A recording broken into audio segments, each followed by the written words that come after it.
അറ്റന ministries YouTube ചാനലിലേക്ക് ഏവർക്കും സ്വാഗതം. റോമർക്ക് എഴുതിയ ലേഖനം 15-ാം അധ്യായത്തിൻ്റെ 21 വരെയുള്ള വാക്യങ്ങളാണ് നമ്മൾ ചിന്തിച്ച. കഴിഞ്ഞ ദിവസം പൗലോസിൻ്റെ ശുശ്രൂഷയുടെ പ്രത്യേകതകളെക്കുറിച്ച് 5 പോയിന്റുകൾ പറഞ്ഞായിരുന്നു. ഒന്നത് കൃപയിൽ നിന്ന് ജനറേറ്റ് ചെയ്തതാണ്.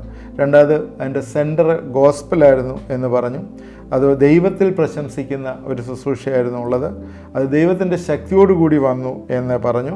അവൻ്റെ ഉള്ളിൽ എപ്പോഴും ആ ആസ്പെയർ, ഗോസ്പല് പ്രീച്ച് ചെയ്യാനായിട്ട്, ആ ഗോസ്പല് പ്രസൻറ്റ് ചെയ്യാനുള്ള വലിയ ആസ്പെയറോടുകൂടി, വലിയ താല്പര്യത്തോടുകൂടി ചെയ്യുന്നു. വേറൊരുത്തിൻ്റെ അടിസ്ഥാനത്തിന്മേലല്ല പണിയുന്ന, ദൈവത്തെ അറിയാത്ത സ്ഥലങ്ങളിൽ പോയി ദൈവത്തിൻ്റെ വചനം അറിയിക്കുന്ന കാര്യമാണ് അത് പറഞ്ഞിരുന്നത്. ഈ കാര്യങ്ങളാണ് കഴിഞ്ഞ എപ്പിസോഡിൽ നമ്മൾ പറഞ്ഞത്. നിങ്ങൾ ശ്രദ്ധിച്ചിട്ടില്ലെങ്കിൽ വീണ്ടും ആ എപ്പിസോഡൊന്ന് പോയി കാണുന്നത് നല്ലതായിരിക്കും.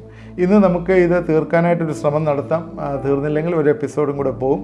22 തൊട്ടുള്ള വാക്യങ്ങളാണ്. ഭാവി ശുശ്രൂഷയുടെ പദ്ധതികളാണ് ഇതിൽ കാണുന്നത്. ഞാനൊന്ന് വായിക്കാം. അതുകൊണ്ട് തന്നെ ഞാൻ നിങ്ങളുടെ അടുക്കൽ വരുന്നതിന് പലപ്പോഴും മുടക്കം വന്നു. ഇപ്പോഴോ എനിക്ക് ഈ ദിക്കുകൾ ഇനി സ്ഥലമില്ലായാലും അങ്ങോട്ട് വരുവാൻ അനേക സംവത്സരമായി വാഞ്ച ഉണ്ടാകുകൊണ്ടും ഞാൻ സ്പാനിയയിലേക്ക് യാത്ര ചെയ്യുമ്പോൾ പോകുന്ന വഴിക്ക് നിങ്ങളെ കാണുവാനും ആദ്യം നിങ്ങളെ കണ്ടു സന്തോഷിച്ച ശേഷം നിങ്ങളാൽ യാത്ര അയക്കപ്പെടുവാനും ആശിക്കുന്നു. ഇപ്പോഴോ ഞാൻ വിശുദ്ധന്മാർക്ക് ശുശ്രൂഷ ചെയ്യുവാൻ യെരുശലേമിലേക്ക് യാത്രയാവുന്നു. യെരുശലേമിലെ വിശുദ്ധന്മാരിൽ ദരിദ്രരായവർക്ക് ഏതാനും ധർമ്മോപകാരം ചെയ്യുവാൻ മക്കെദോന്യയിലും അക്കായയിലും ഉള്ളവർക്ക് ഇഷ്ടം തോന്നി. അവർക്ക് ഇഷ്ടം തോന്നി എന്ന് മാത്രമല്ല, ഇതവർക്ക് കടവും ആകുന്നു. ജാതികൾ അവരുടെ ആത്മീയ നന്മകൾ കൂട്ടാളികളായെങ്കിൽ ഐഹിക നന്മകൾ അവർക്ക് ശുശ്രൂഷ ചെയ്യാൻ കടപ്പെട്ടിരിക്കുന്നുവല്ലോ. അത് ഞാൻ നിവർത്തിച്ച് ഈ ഫലം അവർക്ക് ഏൽപ്പിച്ച് ബോധ്യം വരുത്തിയ ശേഷം നിങ്ങളുടെ വഴിയായി സ്പാനിലേക്ക് പോകും. ഞാൻ നിങ്ങളുടെ അടുക്കൽ വരുമ്പോൾ ക്രിസ്തുവിൻ്റെ അനുഗ്രഹപൂർത്തിയോടെ വരും എന്ന് ഞാൻ അറിയുന്നു. ഞാൻ 29 വാക്യം വരെയാണ് വായിച്ചത്. പൗലോസിൻ്റെ ഭാവി പരിപാടിയാണ്. റോമ സന്ദർശിക്കണമെന്നുള്ളത് പൗലോസിൻ്റെ വിട്ടുമാറാത്ത ആഗ്രഹമാണ്. 1-ാം അധ്യായത്തിൻ്റെ 9-ഉം 13-ഉം വാക്യങ്ങളിൽ അത് റോമർക്ക് എഴുതിയ ലേഖനത്തിൻ്റെ ഇൻട്രൊഡക്ഷനിൽ അത് പറഞ്ഞാണ്. റോമയിൽ പോയിട്ടില്ല, അവിടുത്തെ ആളുകളെക്കുറിച്ച് കേട്ടിട്ട് മാത്രമേ ഉള്ളൂ, അവിടെ പോയിട്ടില്ല. അതുകൊണ്ട് പോകണം എന്നുള്ളത് വലിയ ഹൃദയവാഞ്ചയും വലിയൊരു ആഗ്രഹമായിരുന്നു എന്ന് അതിൽ പറയുന്നു. എന്നാൽ പലപ്പോഴും തടസ്സങ്ങൾ വരുന്നുണ്ട്. പല രീതിയിലുള്ള ട്രാവലിന് തടസ്സം വരുന്നുണ്ട്.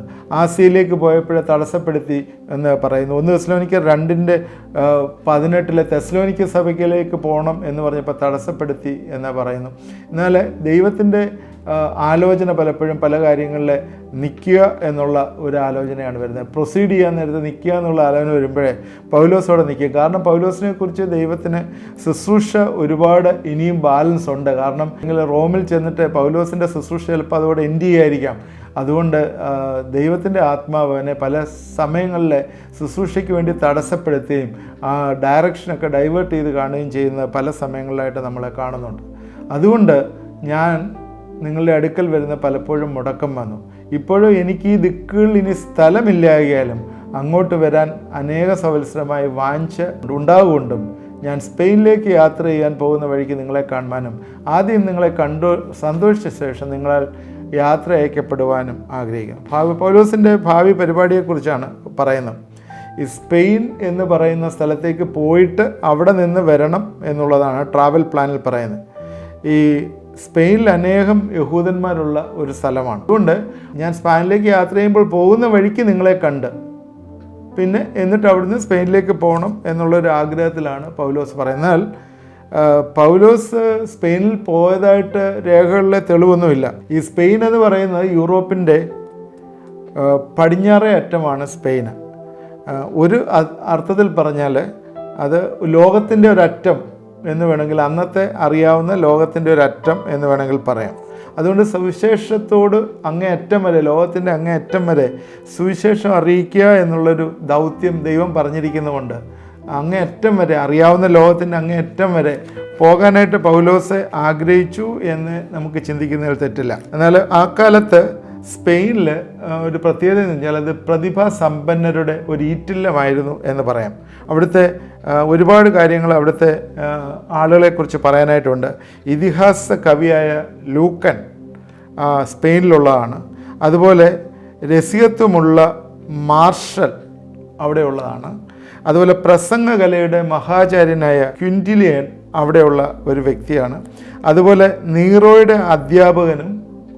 തൻ്റെ പ്രധാനമന്ത്രിയുമായ സ്റ്റോയിക്ക് തത്വജ്ഞാനിയുടെ സെനക്ക ഒരു സ്പെയിൻകാരനായിരുന്നു. ഈ സ്പെയിനിൽ ഒരുപാട് ലിറ്ററേറ്റ് ആയിട്ടുള്ളവരെ, മഹാന്മാരെ, ചരിത്രകാരന്മാരെ, പണ്ഡിതന്മാരെ, ഇങ്ങനെയൊക്കെയുള്ള ഒരുപാട് പേര് സ്പെയിനിലുള്ളതുകൊണ്ട് സ്പെയിനിലൊന്ന് പോയി അവിടെ പോയി ഒന്ന് കാലുകുത്തി അവിടെയും കർത്താവിൻ്റെ കാര്യം പറയണം എന്ന് പൗലോസ് വിചാരിച്ചതിൽ തെറ്റില്ല.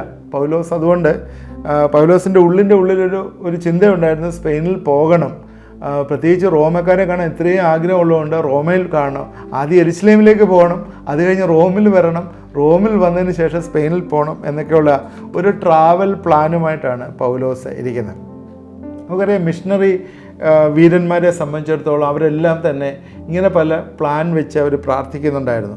നമുക്കറിയാം വില്യം കേറിയുടെ കാര്യം അറിയാം. വില്യം കേറി എന്താണ് ചെയ്തത്? ഒരു ഗ്ലോബ് എടുത്തു വെച്ചിട്ട് ഇങ്ങനെ കറക്കി പ്രാർത്ഥിക്കുക. ഇന്ത്യയിൽ വരാനായിട്ടുള്ള വലിയ താല്പര്യത്തിൽ ആ ഇന്ത്യയെ ഓർത്ത് പ്രാർത്ഥിക്കുക. ആളിൽ കളിയാക്കും, നീ ഒരു ചെരുപ്പ് കുത്തി ഇന്ത്യയിൽ എങ്ങനെയാടാ പോന്നേ എന്നൊക്കെ പറഞ്ഞ് കളിയാക്കുന്നവരിലും ആ പ്രാർത്ഥന ദൈവം കേൾക്കുകയും ഇന്ത്യയിൽ വന്നിട്ട് ആദ്യത്തെ സെറാംപൂർ യൂണിവേഴ്സിറ്റി വരെ സ്ഥാപിക്കാൻ, ബൈബിൾ അനേക ഭാഷകൾ തർജ്ജമ ചെയ്യാനും ഒക്കെ വില്യം കേറിക്ക് കഴിഞ്ഞു എന്ന് നമുക്കറിയാം. അതുകൊണ്ട് പ്രാർത്ഥനയിൽ ഉറ്റിരുന്നുകൊണ്ട് നമ്മൾ ചില ട്രാവൽ പ്ലാനുകളൊക്കെ ചെയ്താലേ ദൈവം അതൊക്കെ മാനിക്കുകയും അതൊക്കെ ചെയ്യുകയും ചെയ്യും എന്ന് നമ്മൾ മനസ്സിലാക്കുക. ഇവിടെയും അതുപോലെ തന്നെ സുവിശേഷത്തിന് വേണ്ടി വലിയൊരു താല്പര്യത്തോടു കൂടിയായിരുന്നു പൗലോസ് യാത്ര ചെയ്തുകൊണ്ടിരുന്നത്. അന്നേരം പ്രാർത്ഥിക്കുന്ന ഒരു കൂട്ടം അതിൻ്റെ പുറകിലും ഉണ്ടായിരുന്നു. അതുകൊണ്ട് നമ്മൾ ഈ വായിച്ച ഭാഗങ്ങളിൽ നിന്ന് കാണുന്ന പൗലോസിൻ്റെ ആഗ്രഹം എങ്ങനെയെങ്കിലും ഇവിടെ എല്ലാം ലോകത്തിൻ്റെ അങ്ങേയറ്റം, ഇനി ബാക്കി ഒരു സ്ഥലമേ ഉള്ളൂ, സ്പെയിന് എന്നുള്ളൊരു സ്ഥലമേ ഉള്ളൂ, ബാക്കി എല്ലായിടും എത്തിച്ചു എന്നാണ് ഇതിൽ പറയുന്നത്. ഇതിനകത്ത് ഈ ദിക്കുകളിൽ ഇനി സ്ഥലമില്ലായാലും അങ്ങോട്ട് വരുവാൻ അനേക സവത്സരമായി വാഞ്ച ഉണ്ടാകൊണ്ടും ഞാൻ സ്പെയിനിലേക്ക് യാത്ര ചെയ്യുമ്പോൾ, എന്നാൽ സ്പെയിനാണ് ഫസ്റ്റ് പ്രയോറിറ്റി, സ്പെയിനിലെത്തണം എന്നുള്ള രീതിയിലാണ് പോകുന്നത്. എന്നാൽ രണ്ടഭിപ്രായമുണ്ട്. സ്പെയിനിൽ ചെന്നിട്ടുണ്ട് എന്ന അഭിപ്രായമുണ്ട്. എന്നാൽ തടവുകാരനായി റോമിൽ പോവുകയും തടവിൽ നിന്ന് വിമുക്തനാക്കിയതിന് ശേഷം സ്പെയിനിൽ പോയി എന്ന് വിശ്വസിക്കപ്പെടുകയും ചെയ്യുന്നുണ്ട്. അതിനകത്ത് പിന്നീട് അതിനുള്ള ഡീറ്റെയിൽസ് നമുക്ക് അവൈലബിൾ ആയിട്ടില്ല. 25-ാം വാക്യത്തിലെ ഇപ്പോഴോ ഞാൻ വിശുദ്ധന്മാർക്ക് ശുശ്രൂഷ ചെയ്യുവാൻ യെരുശലേമിലേക്ക് യാത്രയാവും. ഈ ലേഖനം എഴുതുമ്പോൾ താൻ യെരുശലേമിലേക്കുള്ള യാത്രയാണ്. വിശുദ്ധന്മാർ എന്ന് പറഞ്ഞാൽ യെരുശലേമിലെ മദർ ചർച്ച്, യെരുശലേമിൽ നിന്നാണല്ലോ ഇത് ആദ്യം തന്നെ തുടങ്ങിയത്. യെരുശലേം സഭയാണ് സുവിശേഷത്തിന് ഇനിഷ്യേറ്റീവ് എടുത്തത് നമുക്ക് കാണാം. അവിടെ എന്താണ് സംഭവിച്ചത്? യെരുശലേം സഭയിൽ ആദ്യം എന്താണ് സംഭവിച്ചത്? അവിടെ അവരെ പൊതുമുതലെന്നെണ്ണി അവരുടെ സമ്പത്തെല്ലാം വിറ്റ് അപ്പോസ്തലന്മാരുടെ കാൽക്കൽ കൊണ്ടുവച്ച് പൊതുമുതലെന്ന് എണ്ണിയതുകൊണ്ട് അവരെ സംബന്ധിച്ചിടത്തോളം പിന്നീടുള്ള സമയങ്ങളിൽ അവർക്ക് സാമ്പത്തികമായിട്ടുള്ള ബുദ്ധിമുട്ട് അവർ ഫേസ് ചെയ്യേണ്ടി വന്നു എന്ന് നമ്മളെ കാണുന്നു. അതുകൊണ്ട് പൗലോസ് പോകുമ്പോഴൊക്കെ പൗലോസ് പലയിടത്തു നിന്നും ഈ യെരുശലേമിലേക്കുള്ള ഔദാര്യം എന്ന് പറഞ്ഞാൽ സാമ്പത്തികമായിട്ടുള്ള സഹായം അവരെ ചെയ്യുവാനായിട്ട് യെരുശലേമിലെ വിശുദ്ധന്മാരിൽ ദരിദ്രരായവർക്ക് ഏതാനും ധർമ്മോപകാരം ചെയ്യുവാൻ മക്കെദോന്യയിലും അഖായിലുമുള്ള അവർക്ക് ഇഷ്ടം തോന്നി. അങ്ങനെയാണ് എഴുതിയിരിക്കുന്നത്, അക്കായിലുള്ളവർക്ക് ഇഷ്ടം തോന്നി. നമുക്കറിയാം യെരുശലേമിലെ പ്രധാനപ്പെട്ട കാര്യം യെരുശലേം ടെമ്പിളുമായിട്ട് റിലേറ്റ് ചെയ്ത് ഉള്ള ദേവാലയത്തിലെ ശുശ്രൂഷയാണ്. അവിടെ നിന്നാണ് ദേവാലയത്തിൽ നിന്നുള്ള വരുമാനമാണ് പുരോഹിതന്മാർക്കുണ്ടാകുന്നത്. എന്നാൽ ഇവിടെ ഇപ്പോൾ എന്താ സംഭവിച്ചത്? യഹൂദന്മാരെല്ലാം ക്രിസ്ത്യാനിക്ക് അഗൻസ്റ്റാണ്. എന്ന് പറഞ്ഞാൽ ആരെങ്കിലും യഹൂദന്മാർ ക്രിസ്ത്യാനി ആയിട്ടുണ്ടെങ്കിൽ അവരെ ഇപ്പോഴേ യഹൂദ കമ്മ്യൂണിറ്റിയിൽ നിന്ന് പുറത്താക്കിയിരിക്കുകയാണ്. അങ്ങനെ പുറത്താക്കിയപ്പോഴത്തേക്ക് അവരുടെ വരുമാന മാർഗം ഇല്ലാതെ പോയി. അങ്ങനെ വരുമാന മാർഗം ഇല്ലാതെ പോയപ്പോഴേ അവരെ ഓർത്തുകൊള്ളണം, ദരിദ്രരെ ഓർത്തുകൊള്ളണം. ഗലാത്യർ 2:10 പറയുന്നതാണ്, ദരിദ്രരെ ഓർത്തുകൊള്ളണം. പൗലോസ് ജാതികളുടെ അപ്പോസ്തലനായിരിക്കെ നിശ്ചയിച്ചപ്പോൾ സഭാ നേതാക്കൾ ഒരു നിർദ്ദേശം വെച്ചു. അതെന്താണെന്ന് വെച്ചാൽ ദരിദ്രരെ ഓർത്തുകൊള്ളണം. കാരണം പൗലോസാണ് ഈ മിനിസ്ട്രി ഇനിഷ്യേറ്റ് ചെയ്തേക്കുന്നത്. അന്നേരം പൗലോസാണ് ഇപ്പോൾ യാത്ര ചെയ്ത് കാര്യങ്ങളെ സുവിശേഷം അറിയിക്കുന്നത്. പൗലോസ് മുഖാന്തരമാണ് അനേകം ആളുകൾ, യഹൂദന്മാർ പോലും കർത്താവിനെ അറിഞ്ഞ് മുമ്പോട്ട് വരുന്നത്, ജാതികളുടെ അപ്പോസ്തലനാണെങ്കിലും. അതുകൊണ്ട് ജാതികളിൽ നിന്ന് കളക്ട് ചെയ്യുന്ന ഒരു വരുമാനം യഹൂദന്മാർക്ക് സുവിശേഷം അടഞ്ഞെടുത്ത് ജാതികൾക്ക് അത് ഓപ്പൺ ചെയ്തെങ്കിൽ ജാതികൾ മുഖാന്തരം ഈ നന്മ യഹൂദന്മാർക്കും വരണം എന്ന് പൗലോസോട് ആഗ്രഹിച്ചു. സഭയുടെ ഐക്യത ഇതിൽ കൂടി കാണുന്ന ഒരു വലിയ കണ്ടൻ്റാണ്. എന്നുവെച്ചാൽ ജാതികളും യഹൂദന്മാരും കർത്താവിൻ്റെ ശരീരത്തിൻ്റെ ഒരേ ഭാഗമാണെന്നും അതുകൊണ്ട് അവരന്യോന്യം ഐക്യത്തിലിരിക്കണമെന്നും ഈ യഹൂദന്മാർക്ക് പണമില്ലാത്തവരെ ജാതികളിൽ നിന്ന് തന്നെ ധർമ്മശേഖരം നടത്തി അവരെ കൊണ്ടുവരണമെന്നൊക്കെ പൗലോസ് ആഗ്രഹിച്ചു. ഇതൊരു ക്രിസ്തീയ കൂട്ടായ്മയുടെയും സാഹോദര്യത്തിൻ്റെയും മുദ്ര മാത്രമായിട്ട് നമ്മൾ എടുക്കരുത്. അതുമാത്രമല്ല, അതിനുപരിയായിട്ട് ക്രിസ്ത്യാനിറ്റി പ്രാവർത്തികമാക്കുവാനായിട്ട് നമ്മൾ കൂടുതലായിട്ട് കൊടുക്കാനും പഠിക്കണം എന്നുള്ളൊരു പ്രായോഗിക ചിന്തയാണ് ഇതിൽ നിന്ന് വരുന്നത്. ഇതിൽ താഴോട്ട് വായിക്കുമ്പോഴേ 27-ാം വാക്യത്തിൽ വായിക്കുമ്പോഴേ ഇതിനകത്ത് ഇങ്ങനെ എഴുതിയിരിക്കുന്നത്, അവർക്ക് ഇഷ്ടം തോന്നി എന്ന് മാത്രമല്ല, അത് അവർക്ക് കടവുമാകുന്നു. ആർക്കാണ്? ജാതികൾക്ക്. ജാതികൾ അവരുടെ നന്മകൾ കൂട്ടാളികൾ ആയെങ്കിൽ ഐഹിക നന്മകൾക്ക് അവർക്ക് ശുശ്രൂഷ ചെയ്യാൻ കടപ്പെട്ടിരിക്കുന്നല്ലോ. ജാതികളിലേക്ക് സുവിശേഷം വരാനായിട്ടുള്ള പ്രധാന കാരണം യഹൂദന്മാർ തള്ളിയതുകൊണ്ടാണ്. അതുകൊണ്ട് ആത്മീയമായിട്ട് ജാതികൾ വളർന്നെങ്കിൽ അവരുടെ ഐഹിക നന്മകൾ കൂടി ഈ ദരിദ്രരായ യെരുശലേമിലെ വിശുദ്ധന്മാർക്ക് അത് എത്തിച്ചു കൊടുക്കേണ്ട ഉത്തരവാദിത്വമുണ്ട്. ബൈബിളിലെ പലയിടത്ത് റെഫറൻസ് ഉണ്ട്, ഞാൻ അതിലേക്ക് പോകുന്നില്ല. നേരത്തെ തന്നെ ധർമ്മശേഖരത്തിൻ്റെ വിശദീകരണം 1 കൊരിന്ത്യർ 16:1-4 വരെ, 2 കൊരിന്ത്യർ 8-ാം അധ്യായത്തിൻ്റെ 9-10 വാക്യങ്ങൾ കാണാം. യെരുശലേമിലുള്ളവർക്ക് ധനശേഖരം പൗലോസിനെ സംബന്ധിച്ച ഒരു പുതുമയല്ലായിരുന്നു.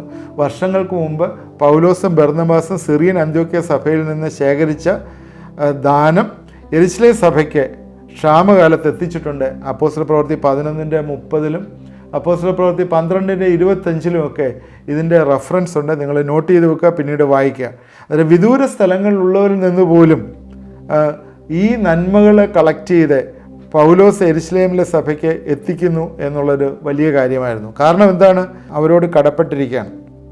ഇവിടെ മക്കെദോനിയയും അക്കായിലും ഉള്ളവർക്ക് ഈ 2 കൂട്ടരെ എടുത്തു പറയാൻ കാരണം കഴിഞ്ഞ ഏറിയ വർഷങ്ങളായി പൗലോസ് അവരുമായി സമ്പർക്കത്തിലുള്ളതാണ്. 1 കൊരിന്ത്യർ 16:1 മനസ്സിലാക്കുന്നത് കോരിന്ത്യരും ഗലാത്യരും ഇത് കൂടി ഈ ശുശ്രൂഷയിൽ സഹകരിച്ചുവെന്ന് 1 കൊരിന്ത്യർ 16:1 നമ്മൾ വായിച്ചാൽ നമുക്ക് മനസ്സിലാവും. അതുകൊണ്ട് അവർ കടക്കാരാണ്. ആർക്കാണ്? യഹൂദന്മാർക്ക് ജാതീയമായിട്ടുള്ള സഭ കടക്കാരാണ്. അതുകൊണ്ട് ഐഹിക നന്മ അവർക്ക് കൊടുക്കുന്നത് അതൊരു ആത്മീയ ശുശ്രൂഷയും ആത്മീയ ആരാധനയുമാണ്. ഇത് നമ്മളെപ്പോഴും ചിന്തിക്കേണ്ട ഒരു കാര്യമാണ്. പ്രധാനമായിട്ട് നമുക്കറിയാം, ഈ ക്രിസ്ത്യൻ ചർച്ചസിലൊക്കെ അതിൻ്റെ കാര്യങ്ങൾ എന്ന് വെച്ചാൽ സുവിശേഷീകരണം, അയക്കുക, നേരത്തെ നമ്മൾ പറഞ്ഞ അയക്കുക, പോകുക, അതുപോലെ ഉപദേശിമാർക്ക്, പാസ്റ്റർമാർക്ക്, അച്ഛന്മാർക്ക്, സുവിശേഷമുള്ള മിഷണറിമാർക്ക്, ഇവരെല്ലാം സന്ധാരണത്തിന് വേണ്ടി പണം ആവശ്യമാണ്. അത് ആവശ്യമാണ്. കാരണം ചർച്ച് ഡെവലപ്പ് ചെയ്ത് വരുന്നതനുസരിച്ച്, മിഷണറി പ്രവർത്തനങ്ങൾ ഡെവലപ്പ് ചെയ്ത് വരുന്നതനുസരിച്ച് എവിടെ സന്ധാരണത്തിന് ഇന്ന് പണം ആവശ്യമാണ്. എന്നിട്ട് ഈ പണം എവിടെ നിന്നാണ് കൊണ്ടുവരേണ്ടത്? ഈ പണം അറിയാവുന്ന, കർത്താവിനെ മനസ്സിലാക്കിയവർ ആണ് കൊടുക്കേണ്ടത്. ദൈവത്തിന് പണത്തിൻ്റെ ആവശ്യമൊന്നുമില്ല.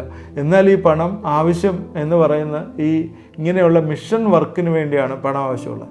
നമുക്ക് നോർത്ത് ഇന്ത്യയിലൊക്കെ പോയാൽ അറിയാം, പലയിടത്തും ഈ മിഷൻ എത്തുന്നത് തന്നെ ഈ അവരെ റൂറലായിട്ട് അപ്ലിഫ്റ്റ് ചെയ്തെങ്കിൽ മാത്രമേ ആ മിഷൻ അവിടെ എത്തുകയുള്ളൂ. പല സ്ഥലങ്ങളിലും നമുക്കറിയാവുന്ന കാര്യമാണ്. അതുകൊണ്ട് എന്താണ് ആദ്യം ചെയ്യേണ്ടത്? അവിടെ ചെന്നിട്ട് പ്രധാനമായിട്ട് ഡ്രിങ്കിങ് വാട്ടർ, അവർക്ക് കുടിവെള്ളം ഇല്ലാത്തിടമുണ്ട്, അതുപോലെ സാനിറ്റേഷൻ ഈ ലാട്രിൻ ബാത്റൂം ഫെസിലിറ്റി ഇല്ലാത്ത സ്ഥലങ്ങളുണ്ട്. അങ്ങനെയൊക്കെയുള്ള സാനിറ്റേഷൻ ഫെസിലിറ്റീസ് റെഡിയാക്കുക, കുടിവെള്ളം കൊടുക്കുക. ഒരു ഗ്രാമത്തിന് പോലും ചിലപ്പോൾ ഒരു കിണറൊക്കെ ആയിരിക്കും, ഒന്നും കാണത്തില്ല, അവർ ദൂരെ നിന്നായിരിക്കും വെള്ളം കൊണ്ടുവരുന്നത്. അവിടെ ട്യൂബുകളിലൊക്കെ ശരിയാക്കി കൊടുക്കുക. അതുപോലെ ചെറിയ എഡ്യൂക്കേഷന്, പ്രൈമറി ക്ലാസ് പോലും പോകാത്തവരുണ്ട്, ചില വില്ലേജസ് ഉണ്ട്, അവിടെയൊക്കെ പ്രൈമറി എഡ്യൂക്കേഷൻ കൊടുക്കുക. ഇങ്ങനെയൊക്കെയുള്ള കാര്യങ്ങൾ, ഇപ്പോഴേ സോളാർ എനർജിയുടെ കാര്യങ്ങൾ അത് റെഡിയാക്കി കൊടുത്ത് എനർജി കൊടുക്കുക. ഇങ്ങനെയൊക്കെയുള്ള ഒരുപാട് കാര്യങ്ങൾ വില്ലേജസിലെ മിനിസ്ട്രിയിലുണ്ട്. അതെല്ലാം ചെയ്ത് കഴിഞ്ഞെങ്കിൽ മാത്രമേ അവർക്ക് ഈ വചനം പഠിക്കണമെങ്കിൽ അക്ഷരം പഠിക്കണ്ടേ. ഇതാണ് പണ്ട് നമ്മുടെ മിഷണറിമാർ ഇവിടെയാണ് വന്നത്. പണ്ട് പള്ളിക്കൂടങ്ങൾ സ്ഥാപിച്ചതെന്ന് പറഞ്ഞാൽ പള്ളിയോട് അടുത്തുള്ള കൂടിവരവ്, ചെറിയ വിദ്യാഭ്യാസത്തിന് വേണ്ടി പള്ളിക്കൂടങ്ങളായിരുന്നു ഉണ്ടായിരുന്നത്. പള്ളിക്കൂടങ്ങൾ എന്നാണ് പറഞ്ഞത്. 4ാം ക്ലാസ് വരെയൊക്കെയുള്ള വിദ്യാഭ്യാസം, പ്രൈമറി വിദ്യാഭ്യാസം കൊടുത്തിട്ടാണ് 1940-50കളിലൊക്കെ കേരളത്തിലും അങ്ങനെ പള്ളിക്കൂടങ്ങൾ ഒരുപാടുണ്ടായിരുന്നു. അതായത് അവിടെ ഗ്രാമങ്ങളിലെ ആ വിദ്യാഭ്യാസം കൊടുത്തിട്ടാണ് അവിടെ ബൈബിൾ പഠിപ്പിക്കാനായിട്ട് സാധ്യമാകുന്നത്. എന്ന് പറയുന്ന പോലെ ഇന്നും ഈ ഇന്ത്യയിൽ തന്നെ പല സ്റ്റേറ്റുകളിലും ഈ നീഡുണ്ട്. ഗവൺമെൻറ് പലതും എല്ലാം ചെയ്തു കൊടുത്തു എത്തിച്ചു എന്ന് പറഞ്ഞെങ്കിലും ഇതൊക്കെ ഇതുവരെയും എത്താത്ത പല സ്ഥലങ്ങളുണ്ട്. അതുകൊണ്ട് ഇതിനൊക്കെ നമ്മുടെ പണം അല്ലെങ്കിൽ നമ്മുടെ ഷെയർ, നമ്മുടെ നന്മയുടെ ഓഹരി, ഭൗതിക നന്മയുടെ ഓഹരി അത് നമ്മൾ ഷെയർ ചെയ്യാനായിട്ട് ബാധ്യസ്ഥരാണ്. അതുകൊണ്ട് that's A part of worship. ഈ ഐഹിക നന്മ നമ്മൾ ഷെയർ ചെയ്യുന്നത് നമ്മുടെ ശുശ്രൂഷയുടെ ഒരു ഭാഗമായി ആത്മീയ ആരാധനയായി മാറുകയാണ്.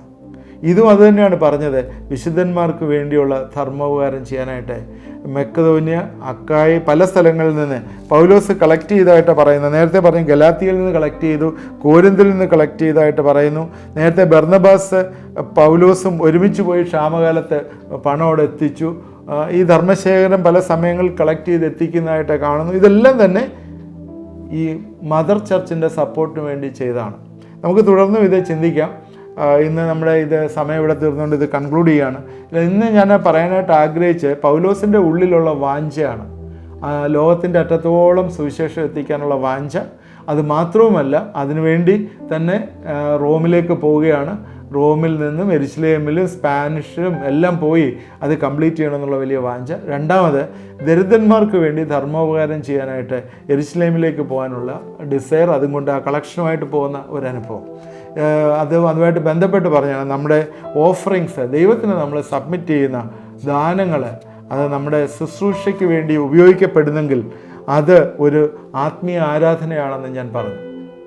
നമ്മുടെ ഈ മെറ്റനോയ മിനിസ്ട്രീസിൻ്റെ ഒരു റൈറ്റിങ് അല്ലെങ്കിൽ അതിനകത്തെ മെറ്റനോയ മിനിസ്ട്രീസ്.in എന്നുള്ള സൈറ്റിനകത്ത് അതിൻ്റെ എയിംസും പോളിസീസും ഒക്കെ ഇട്ടതിനകത്ത് ഏറ്റവും അവസാനമായിട്ട് അവർ submission to lord through offering to God എന്നുള്ള ഒരു സെൻറ്റൻസ് അതിൽ പറയുന്നുണ്ട്. നമ്മൾ കർത്താവിന് കൊടുക്കുന്ന യഥാർത്ഥത്തിൽ അത് ദൈവത്തിലുള്ള ഒരു ആത്മീയ ശുശ്രൂഷ, ഒരു ആത്മീയ ആരാധനയാണെന്ന് നമ്മൾ മറന്നു പോകരുത്.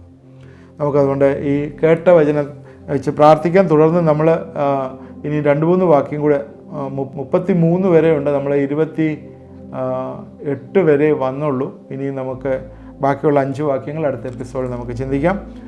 ഈ വചനങ്ങൾ ദൈവം നമ്മളെ സഹായിക്കട്ടെ. പ്രാർത്ഥിക്കാം. ദൈവമായ കർത്താവേ, ഇത് കണ്ടുകൊണ്ടിരുന്ന പ്രിയപ്പെട്ടവരെ ദൈവകരങ്ങളിലേക്ക് സമർപ്പിച്ച് പ്രാർത്ഥിക്കുന്നു. ദൈവമേ, ഞങ്ങൾ ഏത് രീതിയിൽ ശുശ്രൂഷയിൽ ഇൻവോൾവ് ചെയ്യണം എന്ന് കർത്താവെ ഞങ്ങൾക്ക് മാതൃകയായി പൗലോസെ കാണിച്ചു തന്നു. കർത്താവെ, പൗലോസിൻ്റെ ജീവിതത്തിലെ ഈ മിഷനുമായിട്ടുള്ള ഇൻവോൾവ്മെൻറ്റുള്ള വലിയ താല്പര്യം ഈ ദിവസങ്ങൾ കാണുന്നു. അതോർത്ത് സ്തോത്രം. അത് ഞങ്ങളുടെ ജീവിതങ്ങളിൽ അത് ഇമ്പാർട്ട് ചെയ്യട്ടെ. ദൈവമേ, ഈ വചനം പഠിക്കുന്നതിനാൽ അത് ഞങ്ങളുടെ ജീവിതങ്ങളിൽ ധാരാളമായി കടന്നു വരട്ടെ എന്ന് പ്രാർത്ഥിക്കുന്നു. അതുപോലെ കിട്ടിയ അനുഗ്രഹങ്ങൾ, നന്മ, ഭൗതിക നന്മ സുവിശേഷത്തിന് വേണ്ടി ഷെയർ ചെയ്യുന്ന ഒരു ഗ്രൂപ്പിനെ കർത്താവെ ഞങ്ങൾ കണ്ടല്ലോ. ദൈവമേ, അത് ഒരു ആത്മീയ ശുശ്രൂഷയും ആത്മീയ ആരാധനയുമാണ് എന്ന് ഞങ്ങൾ ചിന്തിച്ചു. ഈ ആത്മീയ അനുഗ്രഹം പ്രാപിക്കുന്ന ഒരനുഭവം, ഞങ്ങളുടെ റിസോഴ്സസ്, ടൈം ഷെയർ ചെയ്യുന്നതിൽ കർത്താവെ ഇത് ഞങ്ങൾക്കും തരുന്ന ഒന്നാവുന്നു എന്നറിയുന്നു. അത് സ്വമേധയായിട്ട് ചെയ്യുവാനായിട്ട് ഞങ്ങളെ ഈ ദിവസങ്ങൾ പ്രോത്സാഹിപ്പിക്കണമേ എന്ന് പ്രാർത്ഥിക്കുന്നു. ഇത് കണ്ടുകൊണ്ടിരിക്കുന്ന എല്ലാവരെയും ദൈവകരങ്ങളിലേക്ക് സമർപ്പിച്ച് പ്രാർത്ഥിക്കുന്നു. പ്രത്യേകിച്ച് ഹെർണിയയുടെ അസുഖങ്ങളിലൊക്കെ ഇരിക്കുന്ന പ്രിയപ്പെട്ടവരെ ആരെങ്കിലും ഇത് കാണുന്നുണ്ട് എന്ന് കർത്താവിൽ വിശ്വസിച്ച് പ്രാർത്ഥിക്കുന്നു. ദൈവമേ, ഈ അസുഖം കർത്താവെ നീ മാറ്റിക്കൊടുക്കണമേ എന്ന് പ്രാർത്ഥിക്കുന്നു. വിശ്വാസത്തോടെ നിങ്ങളൊന്ന് പ്രാർത്ഥിക്കുമോ? ആ ഹെർണിയയുടെ അസുഖങ്ങളെല്ലാം ദൈവം ഒരു അത്ഭുതമായിട്ടുള്ളൊരു മിറക്കിൾ കൂടി നിങ്ങൾക്ക് തരും എന്ന് വിശ്വസിക്കുന്നു. ദൈവത്തിൻ്റെ കരങ്ങളിലേക്ക് നിങ്ങളെ ഏൽപ്പിച്ച് പ്രാർത്ഥിക്കുന്നു. എന്നോട് ചേർന്ന് പ്രാർത്ഥിച്ചവരെ അനുഗ്രഹിക്കുകയും സഹായിക്കുകയും ചെയ്യണമേ. കർത്താവെ, ഈ പഠനം കൊണ്ടൊക്കെ ഞങ്ങളുടെ ജീവിതത്തിൽ പുതിയ ഉന്മേഷവും ഉണർവും ആത്മീയ ധൈര്യവും തരണമേ എന്ന് പ്രാർത്ഥിക്കുന്നു. നിൻ്റെ കരങ്ങളിലേക്ക് എല്ലാവരെയും സമർപ്പിക്കുന്നു. യേശുക്രിസ്തുവിൻ്റെ നാമത്തിൽ പ്രാർത്ഥിക്കുന്നു. കേൾക്കുമാറാണമേ. ആമേൻ. കണ്ടുകൊണ്ടിരുന്ന എല്ലാവരെയും അനുഗ്രഹിക്കുമാറാകട്ടെ. തുടർന്ന് ഇത് വാച്ച് ചെയ്യണം. എല്ലാ ദിവസവും 9:30 നിങ്ങളുടെ ഡിവൈസിൽ ഇത് കിട്ടുന്നതാണ്. എന്തെങ്കിലും കമൻ്റ് ഉണ്ടെങ്കിൽ കമൻറ്റ് ബോക്സിലിടണം.